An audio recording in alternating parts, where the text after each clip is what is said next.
ntago uri kugaragara turi kubyumva. Icyo nababwira sibyo ndabakunda cyane Kimenyi na Jody sibyo murabana beze njye ndabakunda cyane ku giti cyanyu ntacyo mbifuzaho njye ni umufana wanyu ndabakunda cyane ibyo mukora byose bijye bibahira bijye bigendekera uko mubyifuza. Thank you. Urakoze.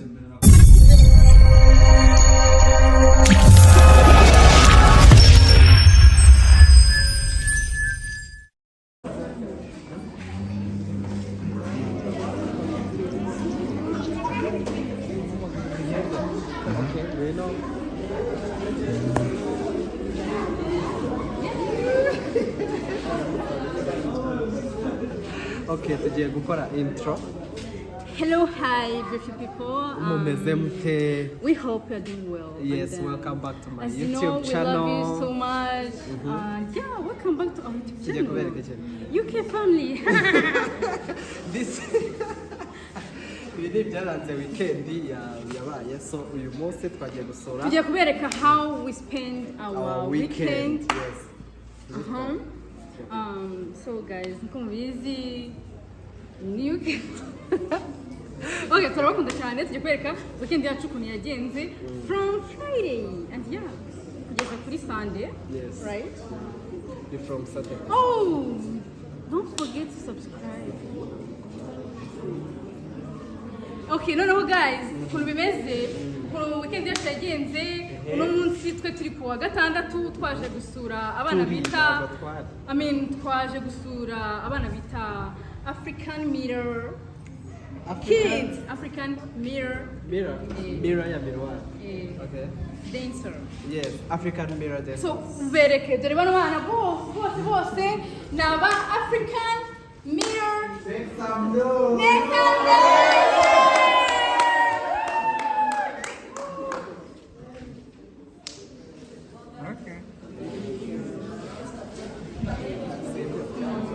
That's it.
Bote ufirasemi. Bomba neza.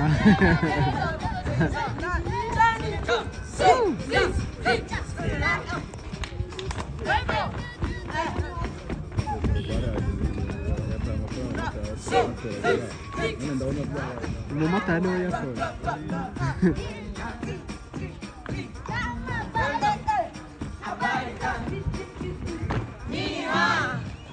Assalamu alaikum.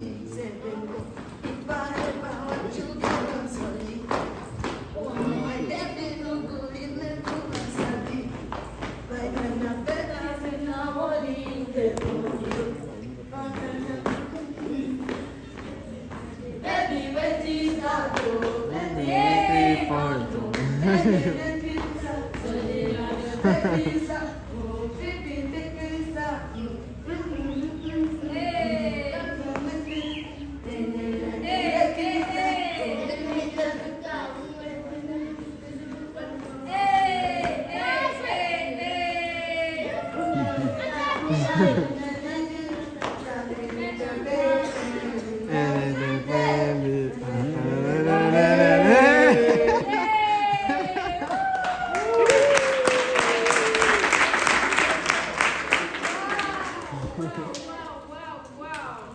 Bigwi.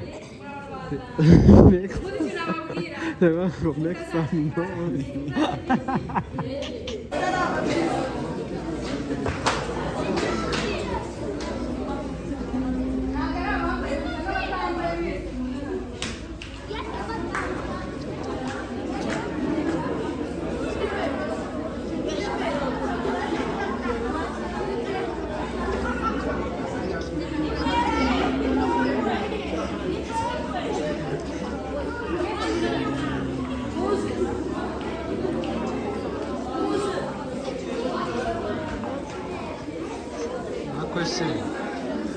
Questa mana.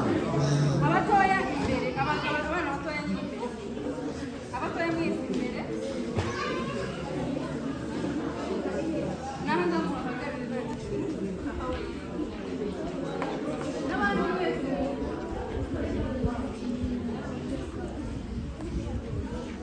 Okay, so guys, ni abana benshi, hari n'abataje, hari n'abatinya kuza imbere ya kamera, ni abana benshi cyane. Nibo twahisemo gusura uno munsi. Mwese muje muzi kubyina? Yego!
Next time.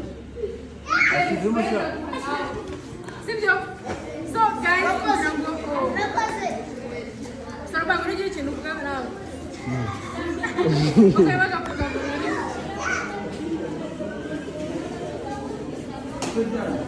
Lisa.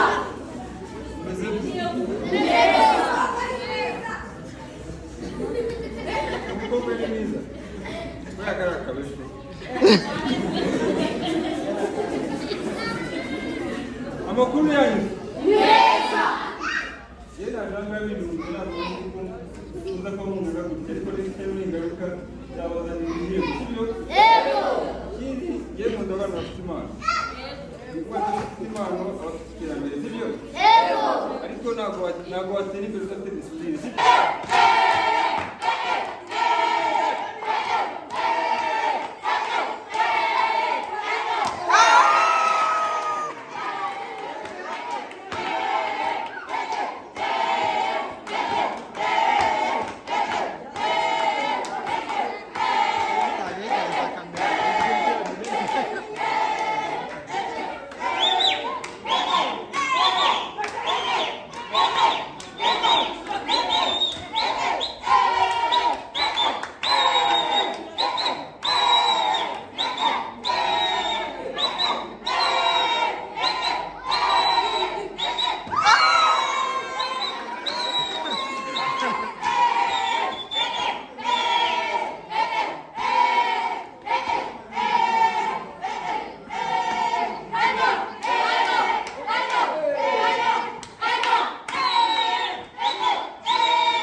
Nikimenyi. Okay, hey guys, welcome back to our YouTube channel. Uyu munsi tuvuye ku munsi wacu wagenze ni wa gatandatu. Uyu munsi turi kwa gatandatu tuvuye gusura African Mirror Dancer. kudafite courage kandi hari ibintu tugiye nabyinnye. Okay. Winga. Yadusebeje ntabwo tugiye gukora ibiki tuzabisanga. So guys, tuvuye gusura African Kids Dancer, African Mirror Dancer cyangwa se ba game twakoze cyangwa se imbyino zose twabyinnye murazisanga kuri Judy TV show cyangwa se Uwera Judy Family. Murabizi wanjye ni mu muryango mugari buri wese arisanga twakira abantu. Ndi game tugiye gukina. Oh my god, sorry. Excuse me, ndwaye igifu munyihanganire. Hano tugiye gukora game na Kimenyi. Game z'abantu bakundana, game zo kurya nkuko mubizi. Kajwi ndacyari ni muri Amerika. Adia, turabakunda cyane. Mukomeze mudusupport, mukomeze muri video zacu, bro. Stay what? Stay tuned. Dukore ibintu tutarabyo ngo cyangwa mushyire ukakomeza gato Director bimeze bite? Wari director uriya ni DOP. nice Ntabwo bavuga nice.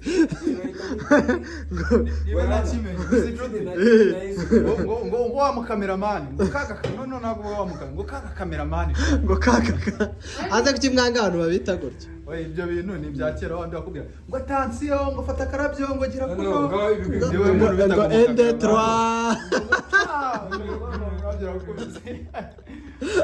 ubu nta muntu bakita umukameramani rero turi bakaka kurokaza ubu se ko bimaze kandi ngariza bya game.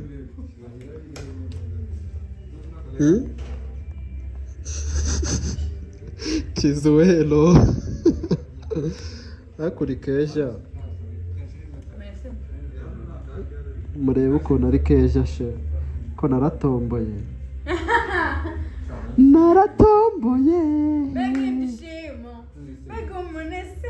ngo mbega ibishyimbo mbega umushogoro biragoye gusobanura. utangire bashaka itara rya hano hanze. mucana itara ryo hanze Itara ryo hanze rero. bacanira aho ha uyuzimije Okay. shatse tuza mu bakire rero Itara ryo hanze. wamenya n'ibiki Iyi nzu umaze kuyubakisha sizaba umuntu. mana we inzu yawe se kutaza amatara aba koko Reka ngiyemo vuba mwana. Kamatazamara umuriro. Reka guhindura dushaka light umwe. Nisuko murahindura. barahindura mpaka umweru jeda niko mbana mu bakire bacana Ntacyo reka aho umukozi wanjye. Mema phone. ngwino kwa yesu arakunda fasha abasha Nibyo? uwimutsi muri Nibyo? ngwino kwa yesu Nibyo? arakunda Muri video. Wadushyira itara ryo hanze. We mutima w'imbabazi nyinshi nawunu we muti utereye hejuru we mutima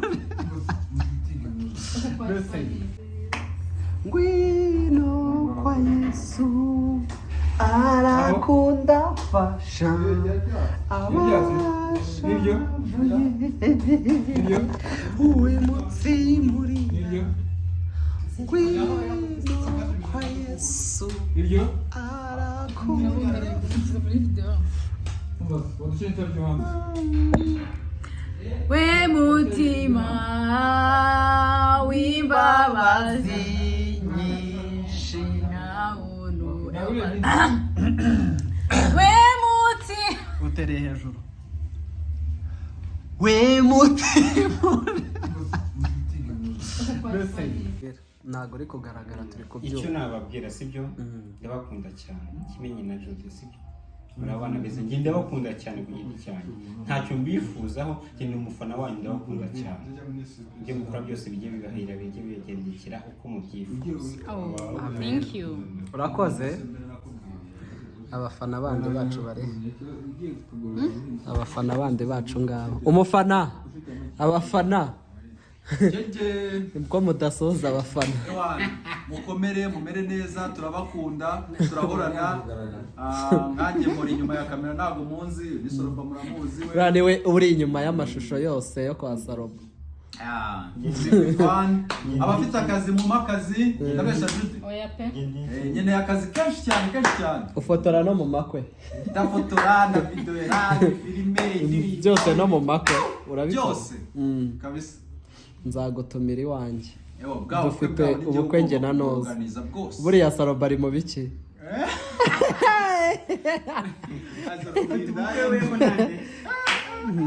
afite ubukwe weho nande uyu mwana muvuge uwera Jude tuzabashyigikira rwose uzaduha urwererano zabaye indwererano kabisa ko tubufite ejo bundi sawa duhaye ko mufite kuri singahe kuri 12 z'ukwa kangahe z'ukwa gatandatu z'ukwa gatandatu ok nta kibazo ndayibemereye yego utwemereye iki inka ihene inkoko fanta zizapfa ngiye ndakennye sibyo Yo. nemereye 25,000 niyo mafaranga mfite yo nzabahereza ntabwo nakwiyemeza ubuki nta mizinga kabisa ufata hano raturuka n'umugabo ako kantu Jude azagushinga fanta zo mu bukwe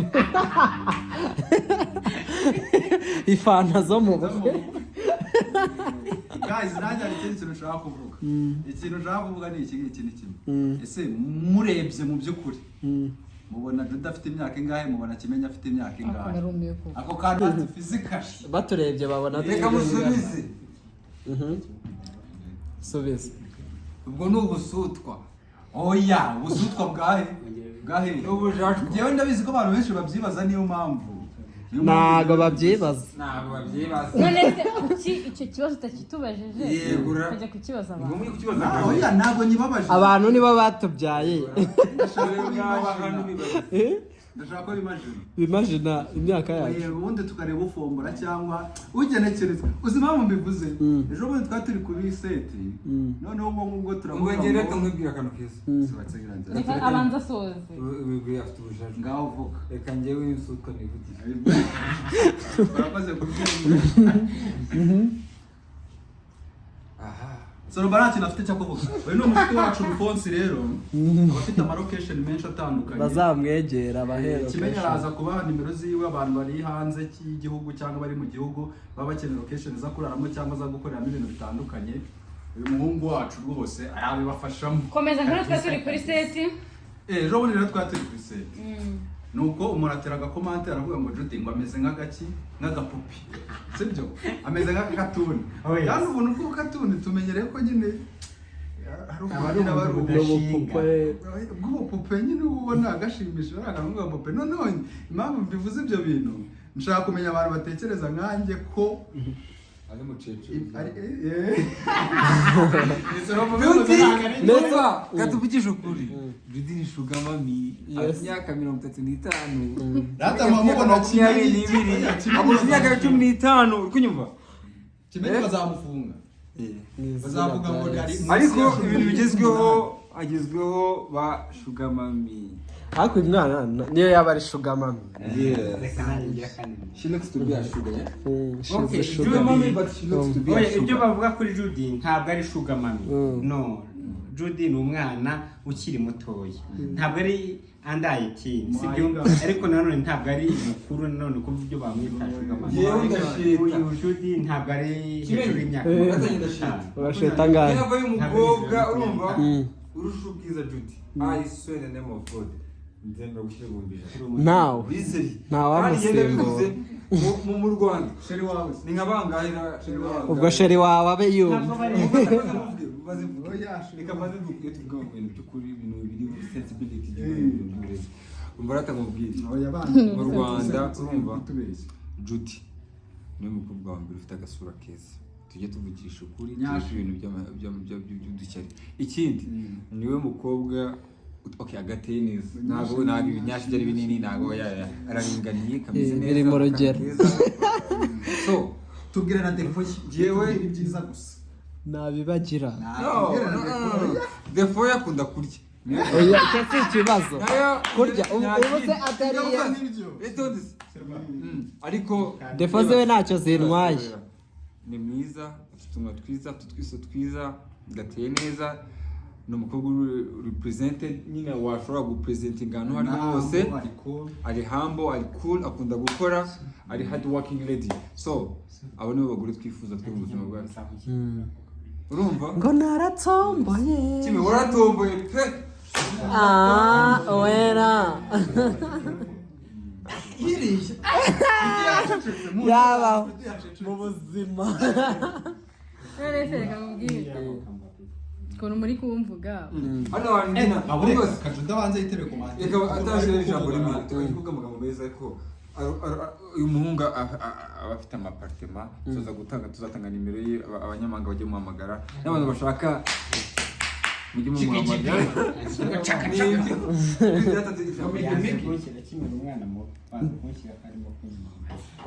kandi twari twagushyize kuko rero uyu muhungu wacu ufite amapartema abantu bose bavuye i Burayi n'inshuti zanyu zose mushaka inzu zo kuraramo cyangwa inzu zo gukodesha mujye muduhamagara tubahe nimero z'umuhungu ndetse tuzashyira nimero ze mujye mwinjira okay tubibafashamo neza cyane tubaha serivisi nziza cyane murakoze cyane tukomeze na Judy wacu ngatubwira thank you Judy avuze amagambo akomeye kuri uyu munsi okay rata ngiye kuvuga urumva nubwo wenda nta bintu kumutamvuze ibintu bingira byiza gusa ngaho mamagara ari kumpamagara ngagira icyo uvuga okay ngiye kuvuga ko mumuze byiza gusa nta bibingira urabigira ariko simbivugira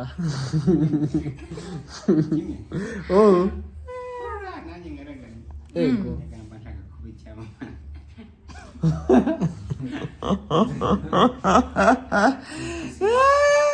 rata murakoze buriya iyo uri kumwe n'abantu wenda n'ibi ngibi mutabivuga ari uko mpari byaba ari byiza mutabivuga ari uko wenda mpari gusa byaba ari byiza yego so ndabakunda cyane Imana ikomeze kuduhana umugisha ariko nawe iyo tuvugaho abantu ukabose twakuvuzeho hera kamera kuri Kimenyi Kimenyi ni umuhungu mwiza ukunda Imana n'abantu umusore uhumura bari guhumura twumva umusore w'umukozi sibyo Kimenyi ni umukozi akunda Imana hano ubwo ari ikirara sibyo ubwo ikirara ni ukumwe umuntu aba agira imico itari myiza cyangwa ashobora kukujyana mu bintu bitari byiza ntabwo ndi bad influence Soroba ntabwo uri bad influence Soroba ni boss wanjye araguhemba Soroba ni boss wanjye ariko nawe Soroba naramukunze sibyo ni umuntu mwiza sibyo ni umuntu mwiza agira discipline kandi yumva abantu no kuba ari hano nuko yaje kumfasha sibyo akurikirana umukozi wa timu wa Rwanda abakozi babereye maso hagakurikira uwitwa Ibigwi mani uyu mutipe nawe turakorana kwa Soroba sibyo ariko nawe ni umukozi wa Soroba mwese muri abakozi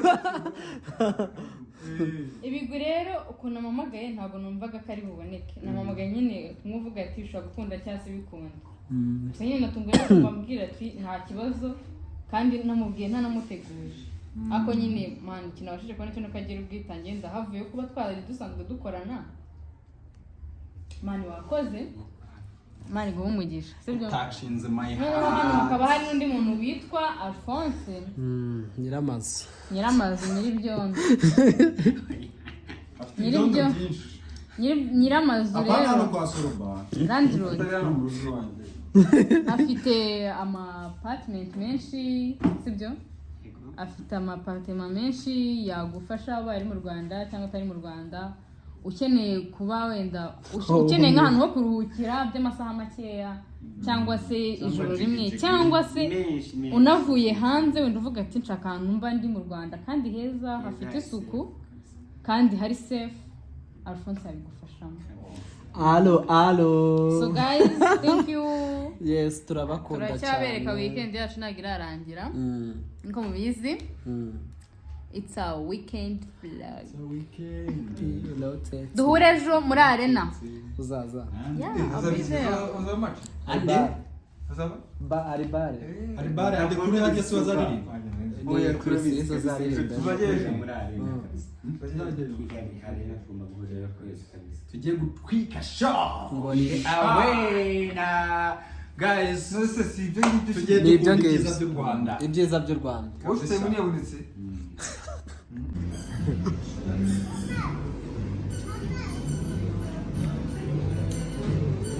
bakijya kuryoha so guys uyu munsi ari ku cyumweru nimugoroba ntabwo twagiye muri bar kuko twabibabwiye kuri amace hari impamvu zitaduturutseho zabaye biba ngombwa ko tutajyana ariko nimugoroba nasohotse njya kunywa akantu n'umujama wanjye amasaha aragera umuntu ahita ataha so guys thanks for watching mwakoze kureba ino video ndizera yuko nakoze like share subscribe mwanakunze n'ibyabereye muri video mujye muduha comment mutubwire uko mubitekereza na idea mubifite uko mubyumva sawa guys bye bye